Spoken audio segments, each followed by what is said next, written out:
My name is Ivan Marks. The film you're about to see is authentic. It records the last 10 years, which has changed my life.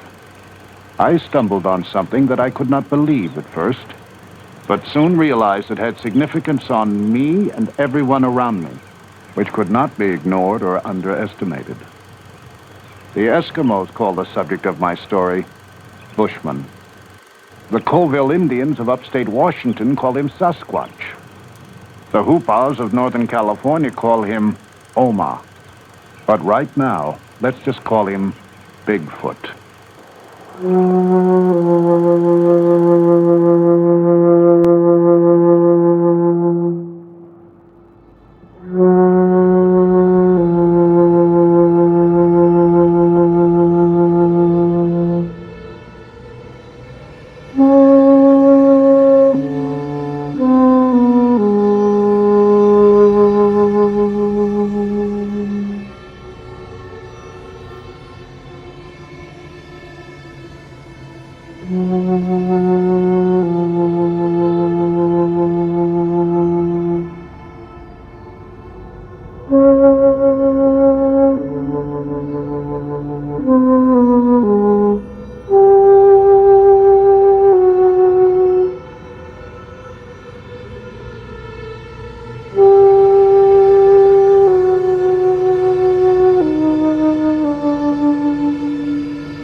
This is my country.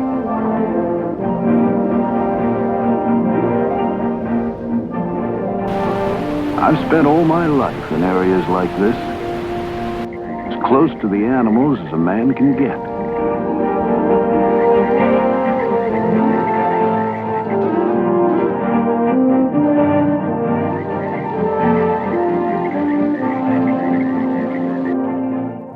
I built my home here. Their ranch. Of course, I'm prejudiced, but I think it's just about the prettiest place I've ever seen. Then there's Peggy. She's a rare woman. She's the only woman I know who'd put up with the animals I used to bring home, like those coyote pups, and raise them just like they were her own.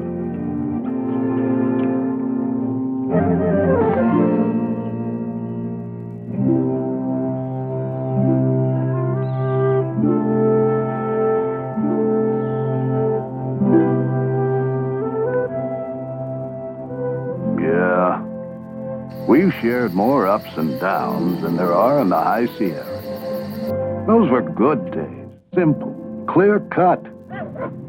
You see, I'm a tracker. And believe me, I'm the last of a vanishing breed. I know tracks, like the FBI knows fingerprints. I specialized in renegades, killers of livestock, and sometimes people. I didn't kill for sport. I went after the right animals so innocent ones might be spared.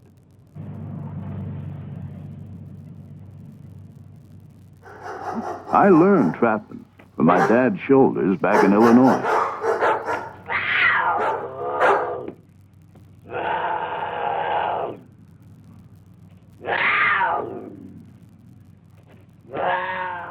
Since that time, I've worked for the government, territory, sheriff's office, federal game warden.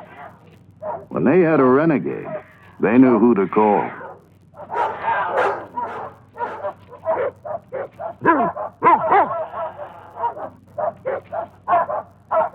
There was a time me and the dogs got called up all the way to Kodiak, Alaska. There'd been reports that bear had been killing the cattle. Now I know bear, and the Kodiak happens to be one of the most beautiful on God's earth. Takes a lot of grub to feed him. 9 feet tall, up to a ton in weight. No need for him to be killing cattle, though. He's as fine a fisherman as you'll ever see.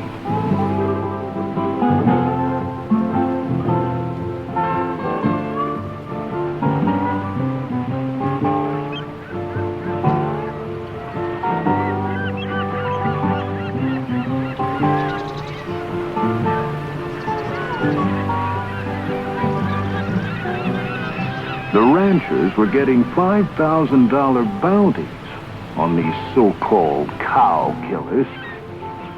So I moved in to set things straight.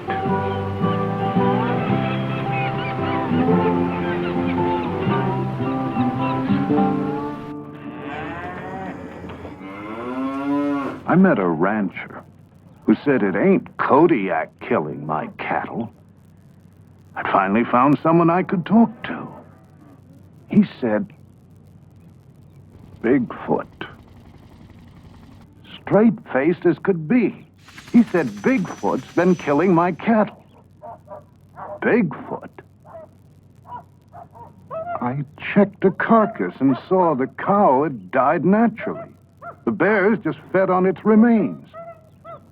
Found out after the grass was waterlogged. Not enough protein. Cattle died of malnutrition.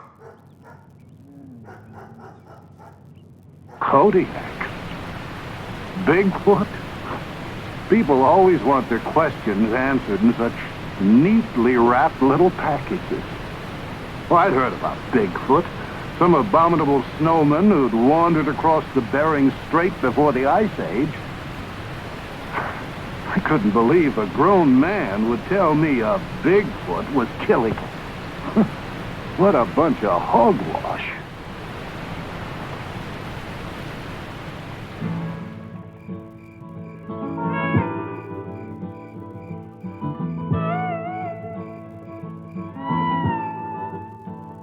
I didn't mind at all putting distance between me and those crazies in Alaska. And it felt good to be with some sensible folks like Peggy's brother. And Arizona University wanted us to track down a javelina hog for research. It's a small critter, but vicious.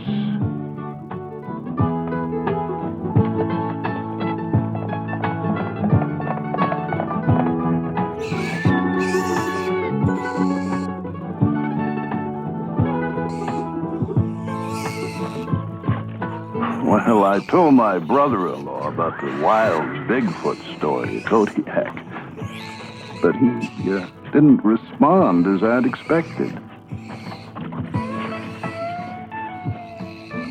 He said, "Don't be so quick to make judgments.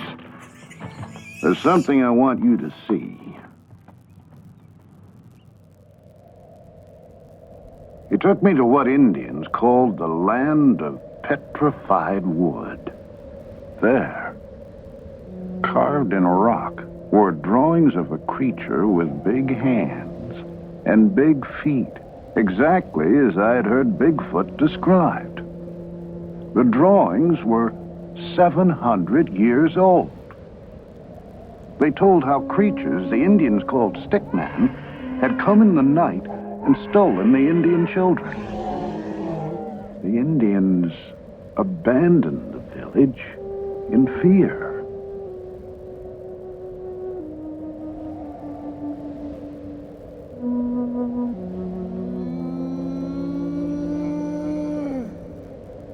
First the ranchers, now my brother-in-law. My head was reeling with Bigfoot.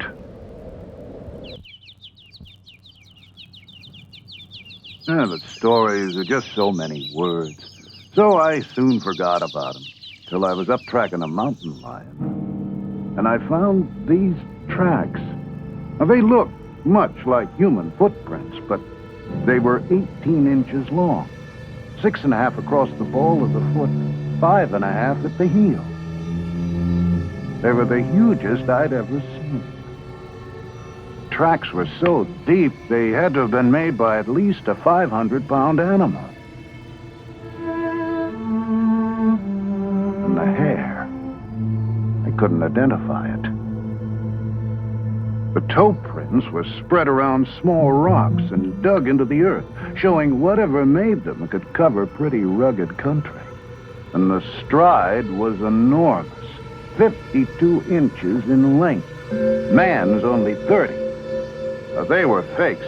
Somebody would have had to drag a pretty big machine over pretty rough country to make them, and they would have left their own tracks.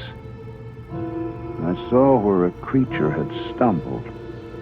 It was a handprint, but no sign of claws. They were so manlike.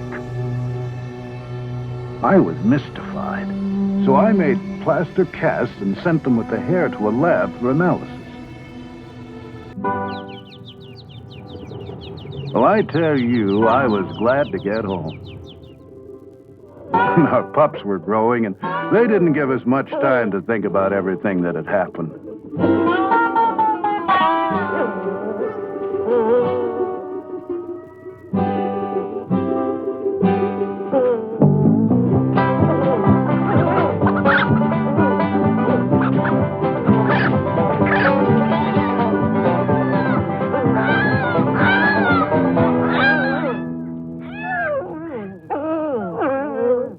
I was called to chase a renegade bear up north.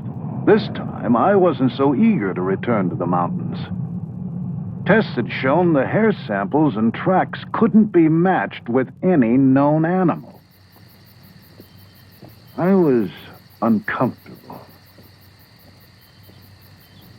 The animals were even acting strange.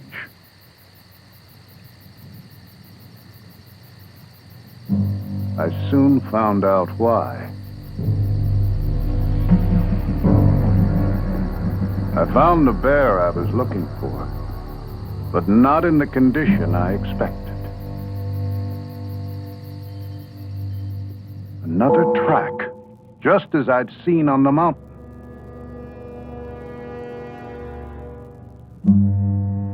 And there, between its teeth, the hair. I was astounded. A 600-pound bear that had stood 8 feet tall, lying by the side of the creek with its neck broken.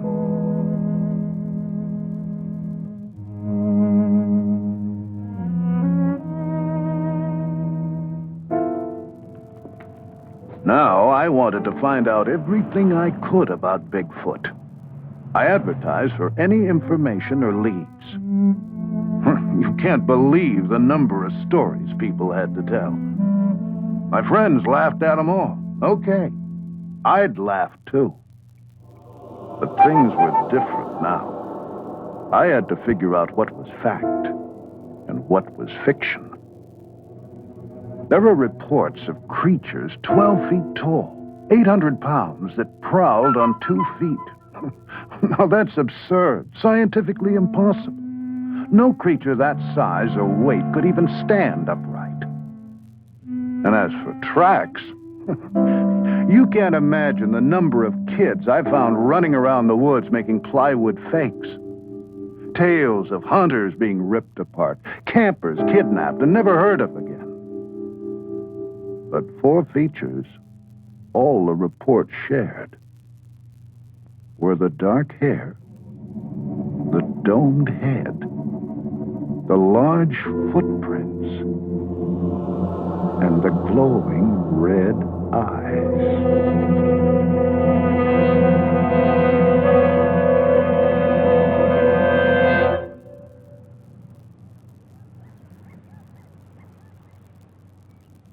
Nature's my home. How could some missing link be wandering around up here without me knowing it? It was good to get back in the mountains and visit a couple of my pets. I tried not to think about Bigfoot, but it was tough to shake. It wasn't 2 minutes before my friend had vanished in the wood.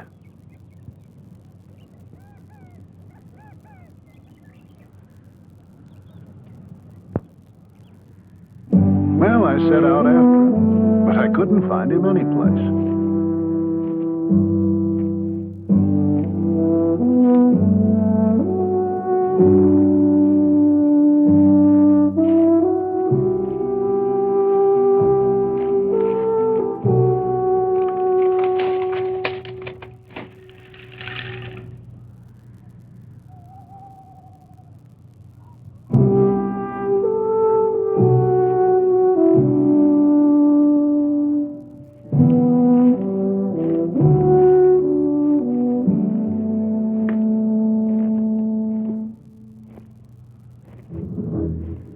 I came to a bridge, and there beside it, another track. Fresh. My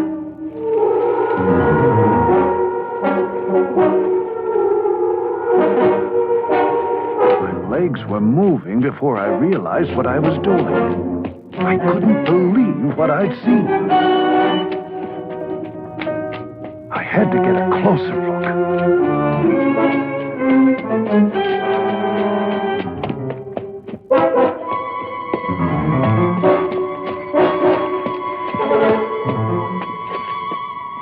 Nauseating, musky odor made it difficult to breathe.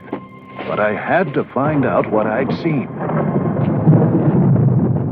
It was getting dark. Time was growing short.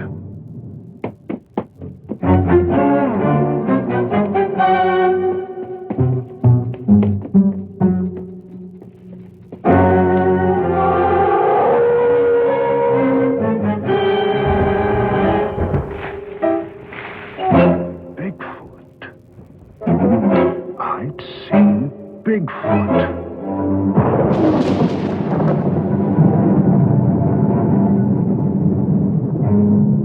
What the hell was I doing? I was here alone, without a rifle, without anyone knowing where to find me. With a 500-pound, 8-foot-tall, vicious creature. I had to get out of here. Get some help.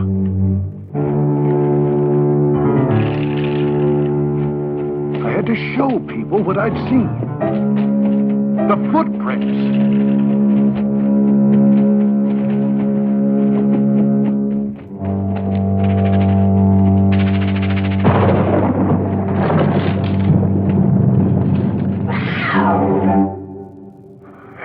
Just the cat. I'd never been so scared in my life. But my friends couldn't laugh now. Wait till they saw the traps.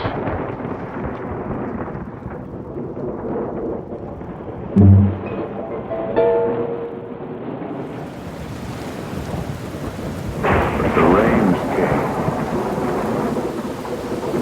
and washed the tracks away.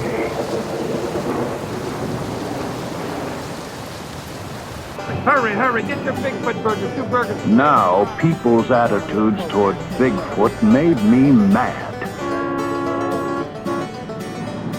I'd seen it. Matter of fact, I felt I'd been singled out to find it.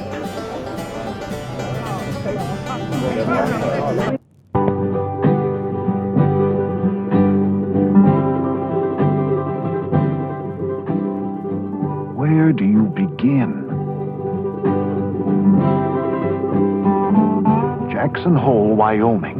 A suspicious set of tracks. I really thought I was onto something. Over 500 on the side of a mountain. The tracks are funny things. The smallest print can melt, freeze, get snowed over. And before you know it, it's gigantic. Here, the supposed Bigfoot was a little old coyote.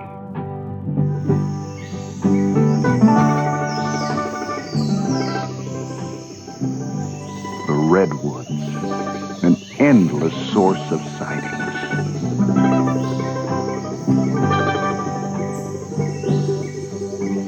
this creature were here, where did it hide? I searched in the caves formed by the roots of the ancient trees.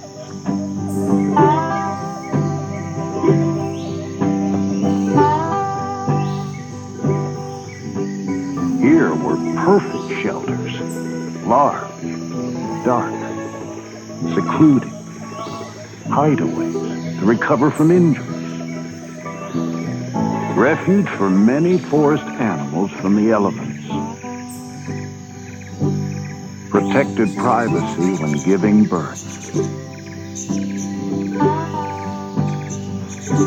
Hundreds of tree caves, but no tracks, bones, or unusual droppings. No clues at all. I had to be wasting my time. But there was a statue carved in redwood. Its image was based on hundreds of sightings collected over the years. And it was exactly like the creature I had seen myself.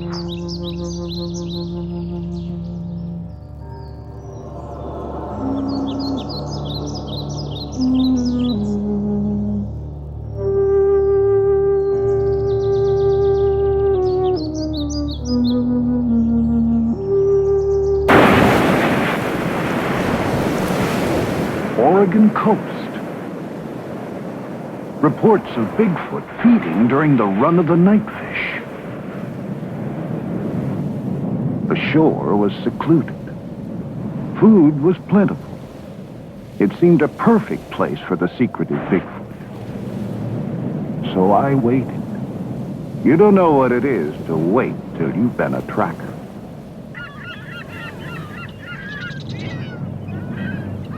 Finally, a gull came with the first sign of the run. And right behind it, you've never seen so many fishermen.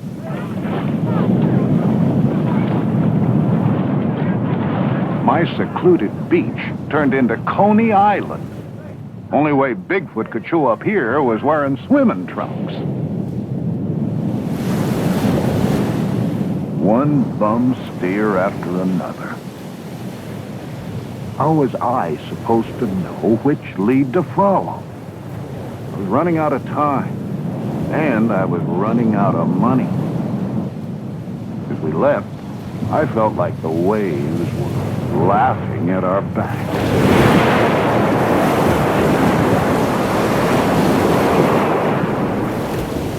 Then came our hottest tip yet. We couldn't turn it down.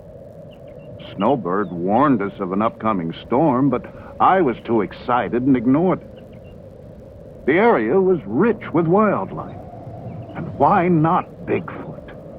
Plenty of food, plenty of cover. This time, remote from man. There it was. My efforts had paid off. And this time, I was ready for it. I wasn't ready to find out it was just a bear staying up past its winter bedtime. What was happening to me? Any Boy Scout knows how people's eyes play tricks on them in the woods. I was like a gun-happy hunter that makes a 10-foot grizz out of a charred old tree stump. Even the snowbird was laughing. And why shouldn't it? Here I was, a grown man running around the woods chasing some fairy tale. I felt like a fool. Well, I was out of patience, and I was out of money, so I took a job up in the wilderness around Bossburg, Washington. Had to photograph a cinnamon bear in its natural habitat. You want a bear? Here's a bear. Piece of cake. I always got what I said after. Except Bigfoot. Then I saw it. A deformed version of the track I'd seen so often.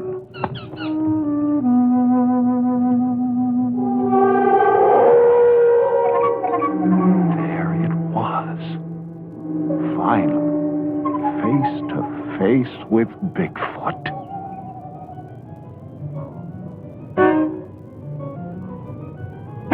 Here was the domed head, just as others had described it. The thick, dark fur to protect it from extremes of weather and allow it to pass unnoticed in the night.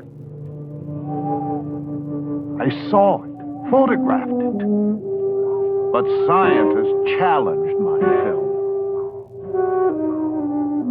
Yet it stood up under every conceivable test. Some revealed rugged terrain as the cause of the skinned heels, polio as the cause of the limp. But my documented evidence wasn't good enough for the experts. Experts who still asked, how could such a creature survive? Where does it live? Show us its remains. What does it eat? Experts who challenged my word but claimed credit for my film and profited by it on lecture circuits. Well, I didn't care for these people. But I was haunted by their questions. What an experience. Now I had to start finding some answers. The creature's tracks disappeared at the edge of a beaver swamp. Only sign of animal life was the geese migrating north for the summer. I wanted the satisfaction of bringing back unchallengeable proof. Still, where to begin? I found several other creatures had passed through the area, all heading north. Could Bigfoot be a migratory animal? I plotted all the reliable reports.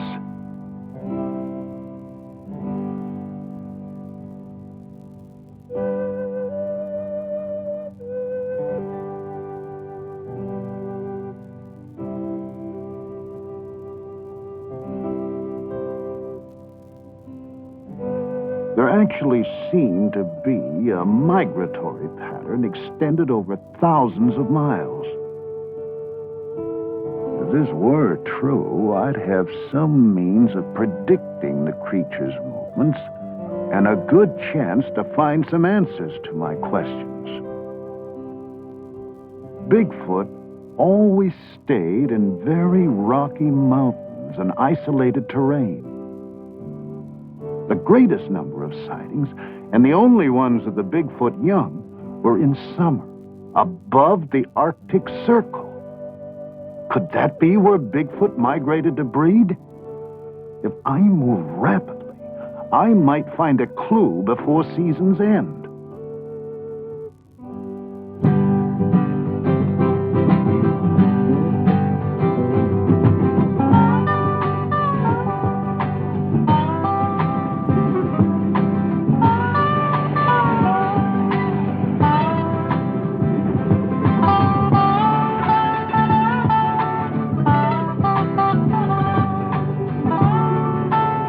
Peg and I took our camera and planned to document every step we took.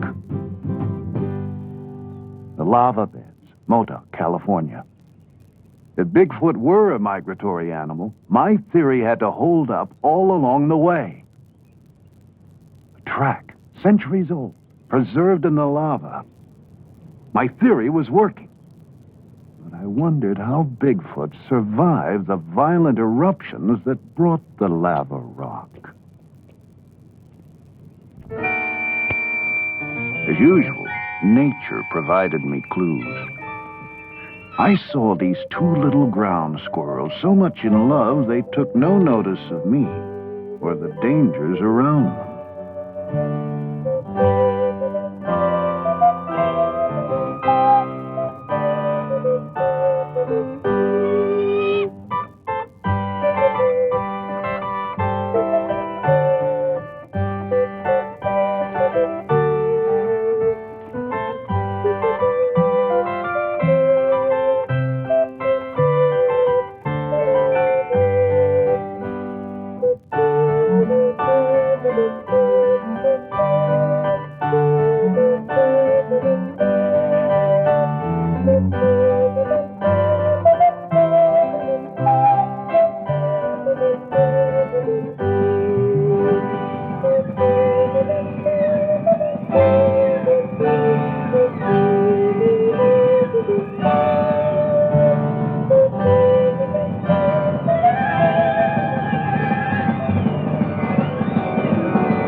The male's natural instincts drove him to cover. These same instincts started up in the wounded squirrel.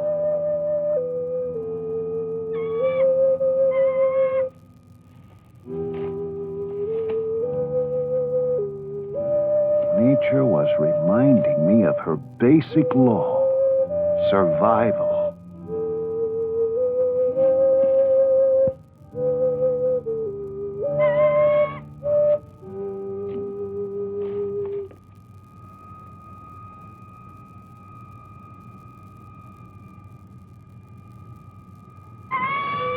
This same will to survive must have somehow kept Bigfoot going throughout all these years. But where did the creature go if it were injured? The caves, Mount Lassen.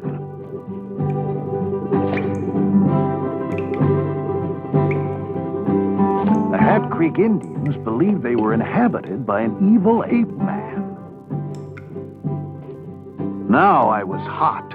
Every step along the way brought me new clues. It was too late in the season to find the creature here now. But I'd soon catch up with him above the Arctic Circle.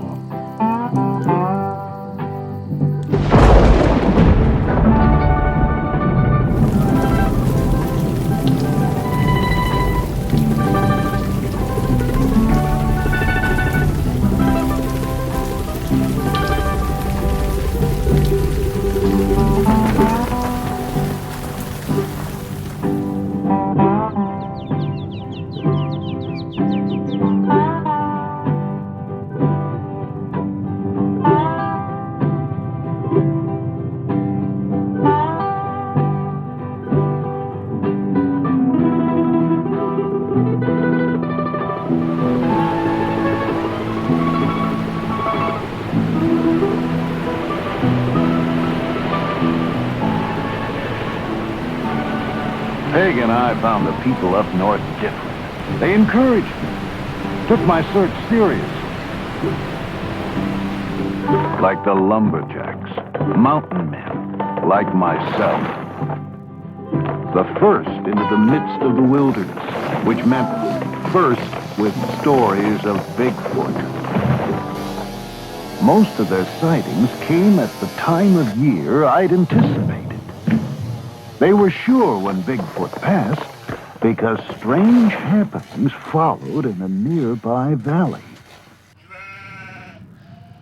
Herds of goats come and perform a ritual suicide.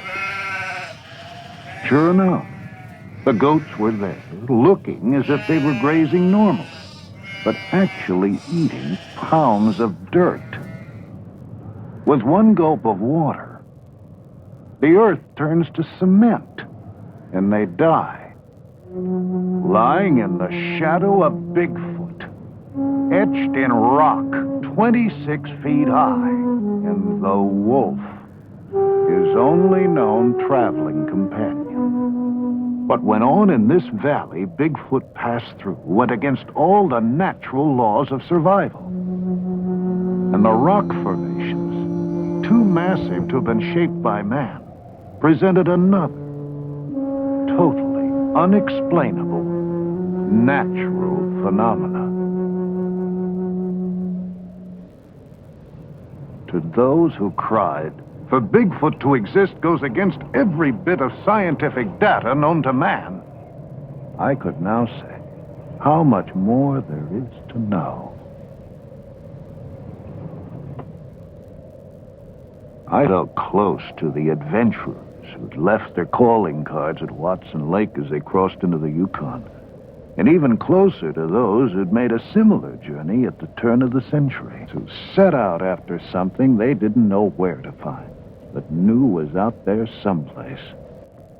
With so many pouring into the Yukon during the gold rush, it's no surprise there'd be such a rich source of stories about Bigfoot.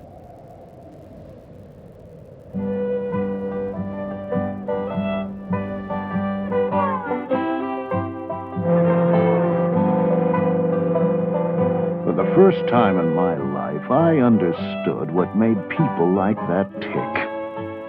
It's more than gold. I guess we all need a frontier to explore.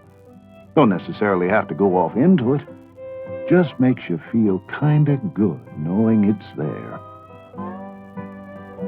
Thousands of these people came from everywhere.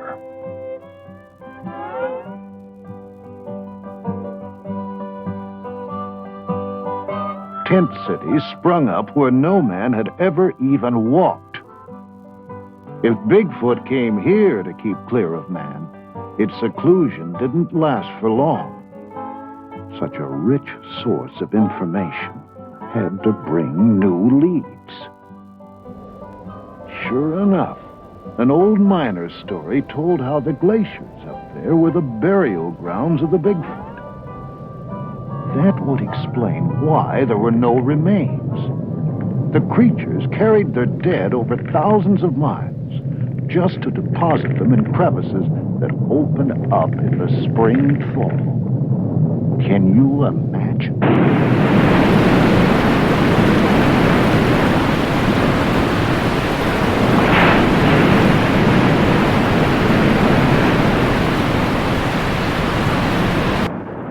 I went there searching for some remains. I did find tracks, so I had to be close. I found bones that told many different stories, but none of Bigfoot. The constant movement of the glaciers could either crush the remains or wash them to the sea.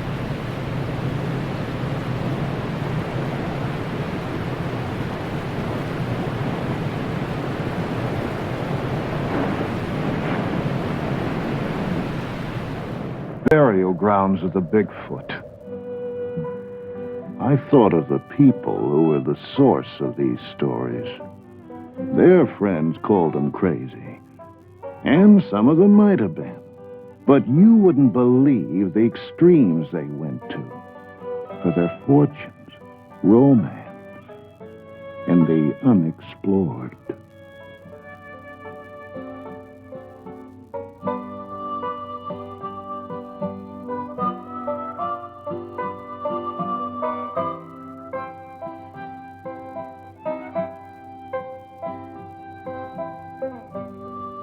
I guess it wasn't so tough to believe Bigfoot could have gone to similar extremes for a far more instinctive, basic drive, as burying his dead.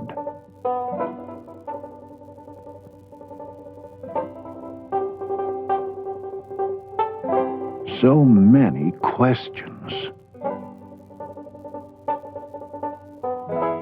Well, I sure understood what drove those miners as they sailed up the river in pursuit of gold. For I'd soon ride the same river in pursuit of Bigfoot. The miners were gone now, but I knew Bigfoot had to still be around. The frequency of current sightings meant he'd somehow survive the diseases the white man brought into the wilds. The tuberculosis, measles, that wiped out whole tribes of Indians and Eskimos.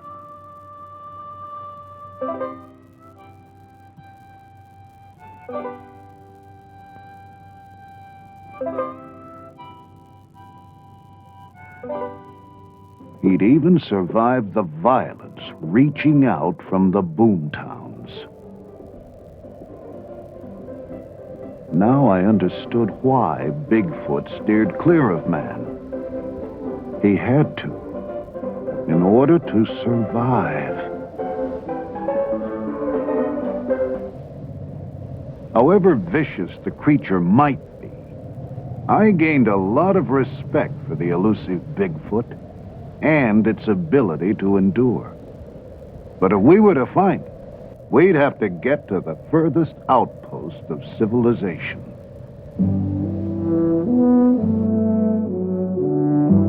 When when we ran out of road, we saw the remnants of the old pioneers giving way to the machinery of the new. Thousands were now pouring back up to the new gold rush for the black gold, oil. How much longer could Bigfoot avoid all these people? Where would he go next? I gambled on him heading north.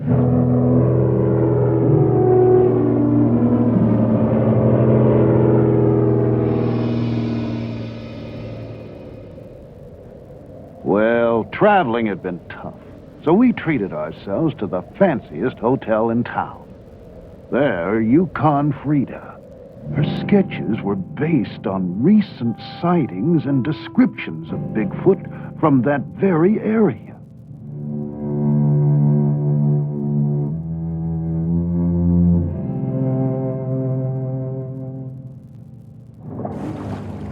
As we started our journey up the river, I thought of the statues and drawings I'd seen in Arizona, California, Oregon, Washington, British Columbia, the Yukon, and now above the Arctic Circle, all of them resembling the very creature I saw myself.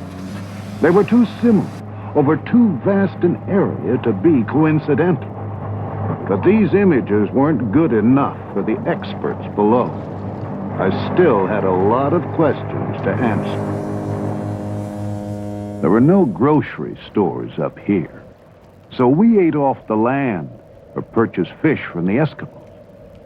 I knew I could get my answers from these people, because stories of Bigfoot were as plentiful as the food. One man told of the strange day his mother died. In a cabin like this, family and friends gathered to await the passing of her spirit. That night, they heard a soft scratch at the door. There was Bigfoot, chanting in a strange tongue. Everyone was terrified. The spirit of his mother was speaking through the voice of Bigfoot. They must abandon their homes, which they did. The next day, an ice floe changed the river, and waters now flow where the village once stood. I asked to see this area, hoping for a sign of Bigfoot. The man said, if you wish to see the king of the animals, he breeds in the mating grounds of the Alaskan moose.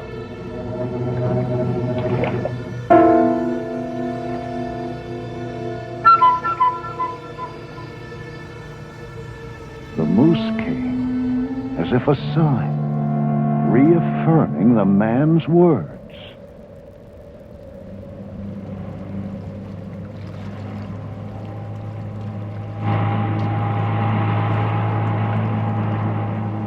Up the river by a salmon wheel, a lone Eskimo greeted us with the words, "Bigfoot is not here."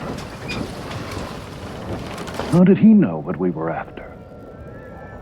He told a tale about a trapper who killed a creature in the early 40s, bringing the wrath of Bigfoot down upon his people.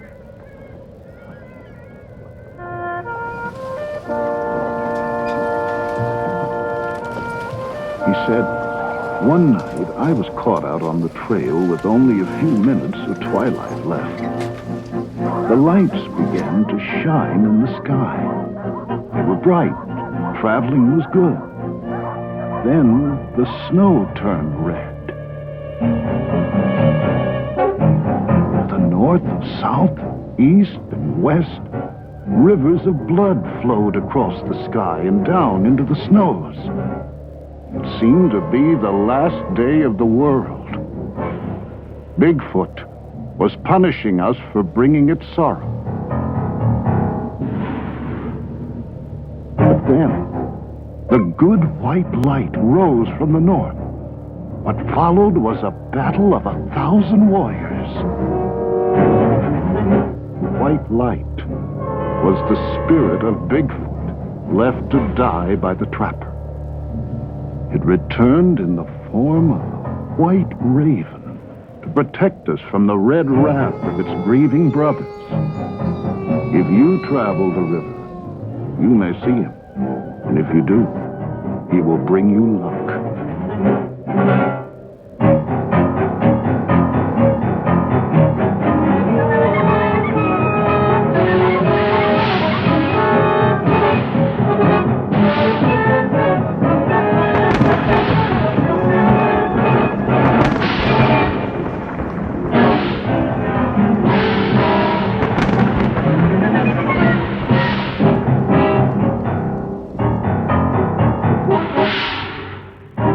Then the native gasped, pointing to a bird soaring above us. The legendary white raven. The fisherman said, "Bigfoot smiles upon you.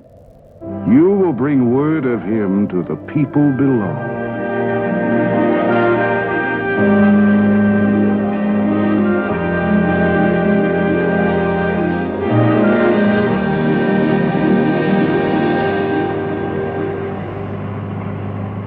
Mine was reeling. At the next village, the natives were waiting for us. They had heard about the white raven and wanted to show us their secret, sacred figure. Here it was again. They told us how Bigfoot was their friend. Their friend. How did they think such a violent creature could be their friend? They told how Bigfoot always carried the bodies of men killed or lost in the Arctic winter to the edge of the nearest village to be buried by their own kind. When I asked where I could make contact with their friend, they said, "In the land of shining eyes." But they warned me not to violate Bigfoot's domain. I reminded them of the white raven, so they taught me a chant to sing on the night of the full moon and promised I would see the glowing eyes of Bigfoot.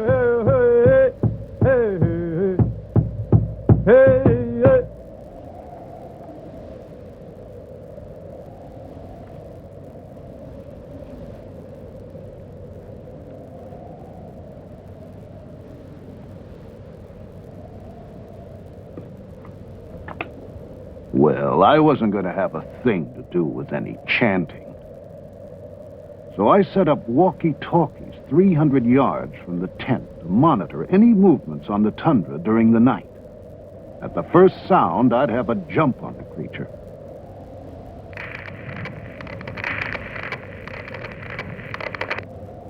Then the wait.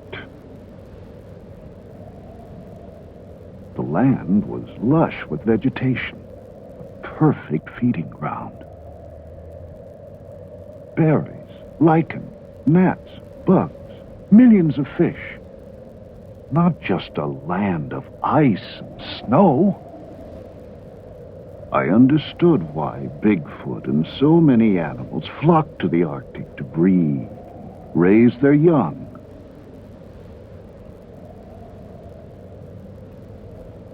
But this land was strangely silent.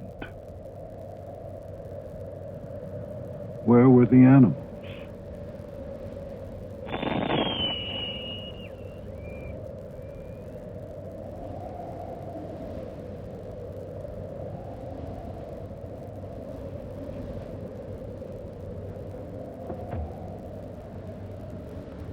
My transmitter had been thrown 15 feet. And the tundra held no tracks. Days passed. I felt like a fool, but now I'd go to any ends to conjure up the creature.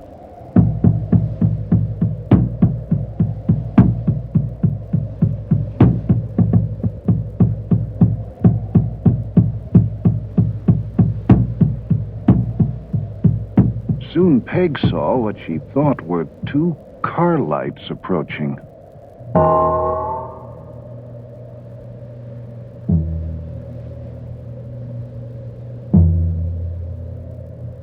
I was caught in the darkness, but Peg guided me toward the lights. I had to find out what it was. Then we realized they were the shining eyes. This time I couldn't let Bigfoot escape.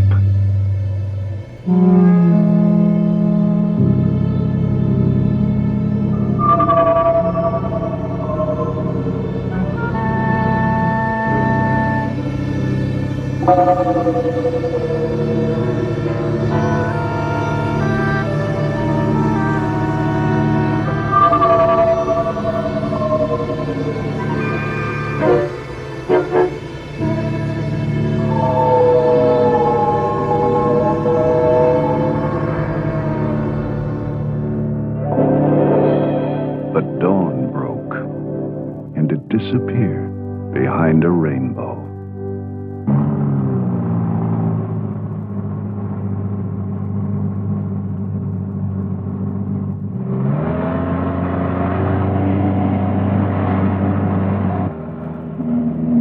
This was too much. I felt like I was coming apart at the seams.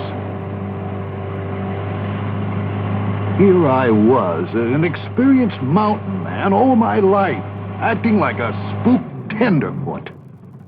I still had 1,000 questions, and so few answers. I couldn't concentrate. My head was spinning with tall tales and folklore. I no longer knew what to believe. I had to get away from the others and be by myself.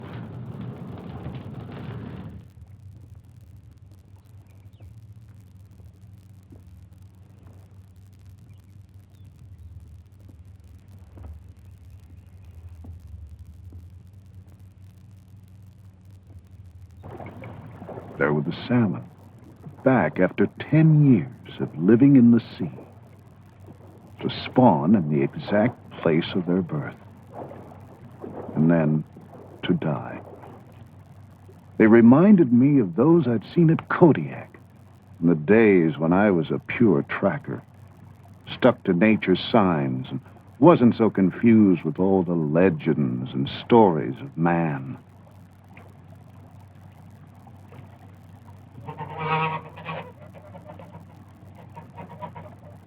And there were geese. My first clue to Bigfoot's migratory pattern.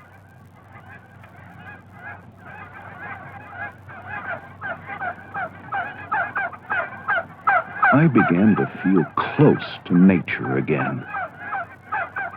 I knew that's where I'd find the answers to my questions.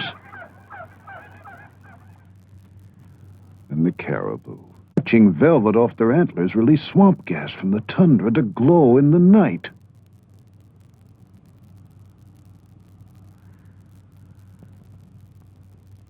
Then I saw what must have been the monarch of the north. I was terrified. It could crush the likes of me with one swoop. But it was the most magnificent animal I think I've ever seen. He didn't seem to notice me as he made a clearing. He sharpened his horns as if to prepare for combat. I thought he'd come for me now. Instead, he dug a pit and marked it with his scent.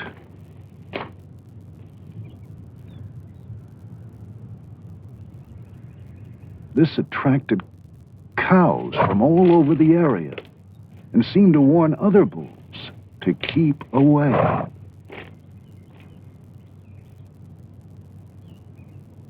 The cows declared themselves his by covering themselves with his scent.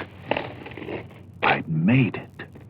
The mating grounds of the Alaskan moose, where no man had ever been before, and possibly the breeding grounds of Bigfoot.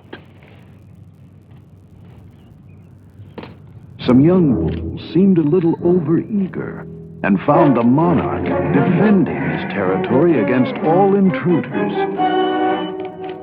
while others waited for the right moment to move in.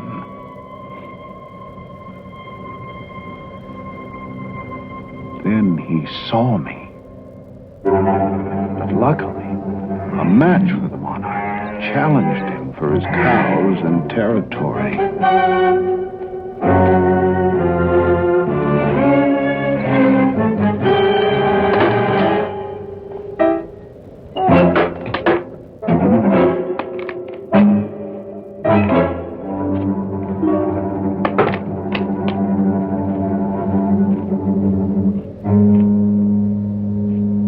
Those who'd waited now moved in. While the bulls were fighting, nature made sure there'd be a good crop of calves come spring.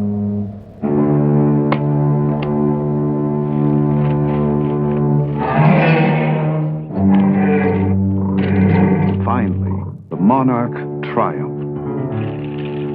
Now, too preoccupied to give any notice to me, he gathered his cows. And, according to the law of nature, the strongest began to breed. I was deeply moved by what I'd seen, but still, no sign of Bigfoot. The salmon lay dying in the streams, signaling the end of the breeding season. Time was running out, so we took to the air.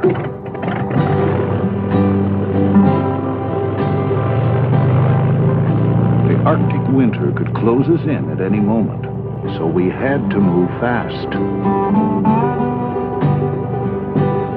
Why couldn't I find this creature? Was my theory wrong? When I saw the expanse of space below, I laughed. Anything could be out there. They'd found Stone Age men in New Zealand. There were prehistoric fish being pulled out of the Persian Sea. My God, a primitive man walked out of the mountains 70 miles from the capital of California. There's so much territory yet to be explored. We found undiscovered wrecks of men who tried to break into this wilderness and were never heard of again. I couldn't think of the risks. Everything I believed in was on the line.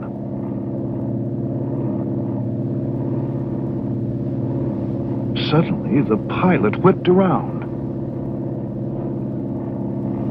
There he was, a young Bigfoot, frozen like a tree.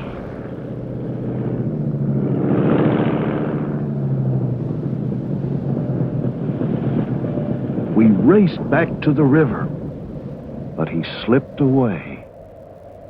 Seeing the young Bigfoot confirmed my theory. I could now roughly predict the creature's movements. The crew celebrated the sighting, but it wasn't enough for me. I knew I needed to document Bigfoot's habits. The young Bigfoot's tracks led me from the river to a lush meadow. He'd passed through a herd of grazing muskox. I wondered what Bigfoot fed on. Maybe he ate vegetation too. Or fish. I'd seen him by a river. Of course, he could have been cleaning himself. Or drinking. Of course, he could be a predator. One of these oxen would last him half the winter. Bigfoot's behavior still held many mysteries. But now it was just a matter of time before I solved them. Sun up, yeah, that early start. Let's need to get the boat. Winter now closed down on us in earnest. We were forced to move south, just like the animals.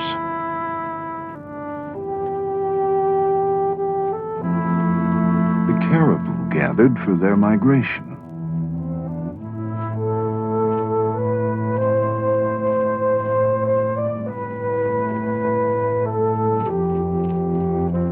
might be the source of food for all the meat-eating animals that followed.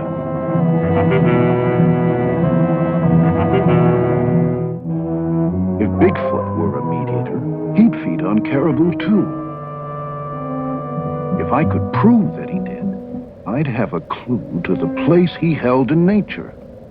If I could film it, I'd have the kind of documentation the experts demanded. Whatever his habits, I knew the road would be paved with danger.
Devastated by the slaughter of the caribou.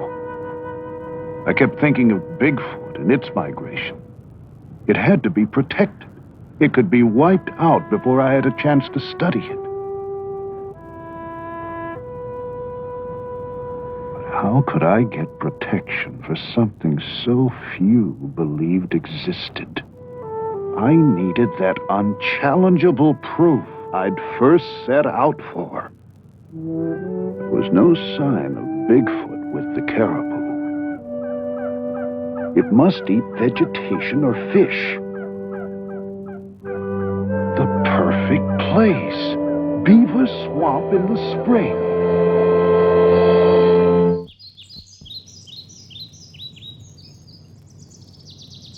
I got there early and planned to stay as long as I could. I used every trick I learned over my years as a trapper and carefully covered my scent with ammonia. Beaver Swamp. The geese. If my theory was right, Bigfoot would follow shortly. I searched for the perfect place to set up a blind.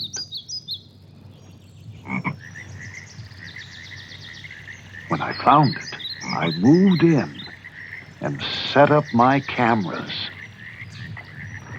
Day after day, I waited and soon grew jealous of the other animals' freedom. I was stiff, chilled to the bone, but I was determined not to make a move that might warn Bigfoot of my presence.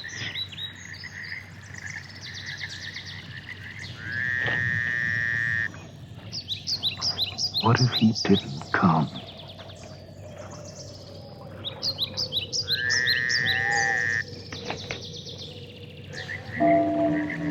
Then a movement in the woods. The sun hadn't come up yet. It was hard to make out what I'd seen at first.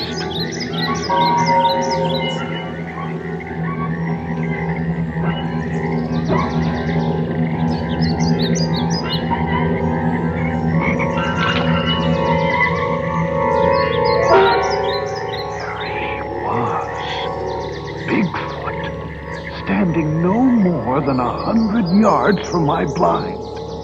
I began to shake all over. I could barely keep hold of my camera.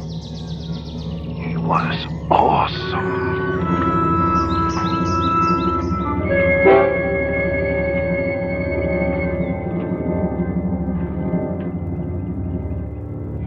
Then, behind me, another one, smaller, possibly younger. How many of them were there? Was I surrounded? They were the most extraordinary creatures I'd ever seen. I now knew why the Eskimos called Bigfoot the king of the animals. The older, larger one was 7 feet tall, 450 to 500 pounds. His domed head and long dark hair, just like the other creatures I'd seen. His odor was overwhelming, the same thick, musky scent that first led me to Bigfoot so long ago. The young one was no more than 5.5 feet tall, 250 pounds. If my guess was right, probably on its first trip away from its northern breeding grounds. He'd probably never seen a man before. If he saw me, he could panic and attack. Then I looked around and realized the other animals were carrying on normally. If danger was around, they would have fled.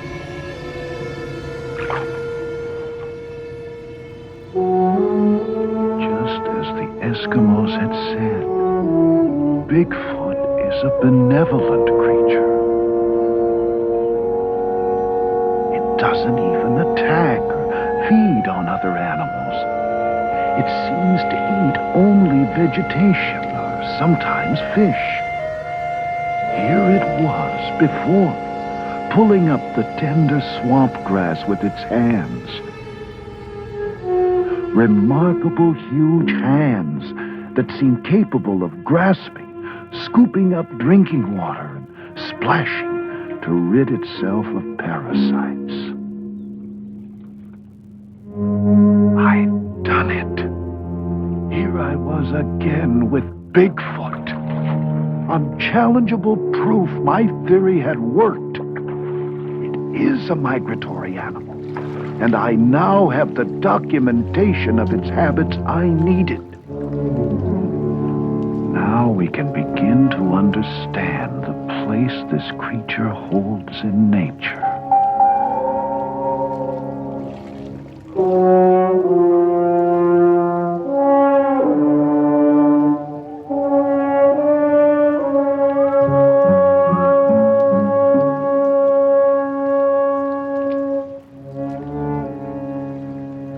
A raccoon came out to start his day's hunting. I knew the nocturnal Bigfoot would soon return to the cover of the forest.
I once again said goodbye to this mysterious creature that has somehow outlived its natural role. endured the tests of time, now left to wander the land elusively, with a strange will to survive.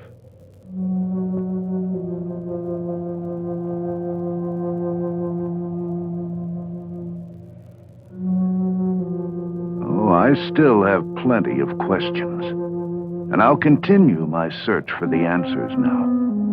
But I assure you, I'll no longer get so caught up in the problems of my research that I'll lose touch with the wonders it reveals.